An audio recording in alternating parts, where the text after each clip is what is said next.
रहीम।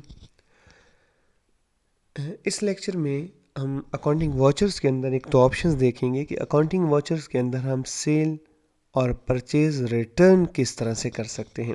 क्योंकि बात इस तरह होता है कि जब आप सेल करते हो तो किसी वजह से आपकी सेल जो है वो वापस आ जाती है, या किसी वजह से आपको परचेज जो है वो रिटर्न करने पड़ते हैं। तो ये दोनों ऑप्शंस हमारे पास यहाँ पे सेल रिटर्न या परचेज रिटर्न के नाम से नहीं, बल्कि क्रेडिट नोट और डेबिट नोट के नाम से होती हैं यहाँ पे। ठीक है जी।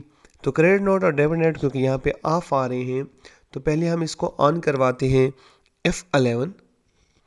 F11 में यहाँ पे जाइएगा, एक ऑप्शन आपको नज़र आ रही होगी, यूज़ डेबिट क्रेडिट नोट। अगर हम इसे यस करवा देंगे तो सेल रिटर्न और परचेज रिटर्न जो है वो ऑन हो जाएगा। देखिएगा क्रेडिट नोट बाकी सिंपल होता है, जिस तरह से हमने सेल किया सेम उसी तरह से हमने सेल की एंट्री करनी है, और जस्ट इस दफ़ा हम ओपोजिट एंट्री कर रहे होंगे कि भाई हमने सेल रिटर्न या परचेज रिटर्न करना है।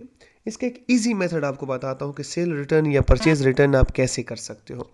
अभी आपने एक सीखा अकाउंटिंग वाचर्स के अंदर सेल, फॉर एग्जांपल आप सेल की बात करते हैं। सेल में आपने सीखा कि भाई यहाँ पे आपने किसी का नाम लिखना होता है, यहाँ पे आपने पार्टी का नाम लिखना होता है, उसके बाद सिंपल सी इन्फॉर्मेशन देनी होती है।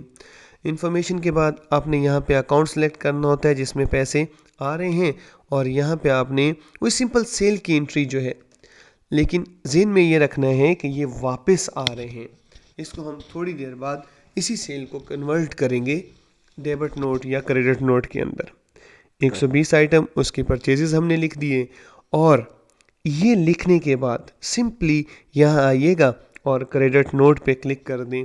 ये एंट्री ऑटोमेटिकली क्रेडिट नोट में कन्वर्ट हो जाती है। The easiest way to do credit note and debit note.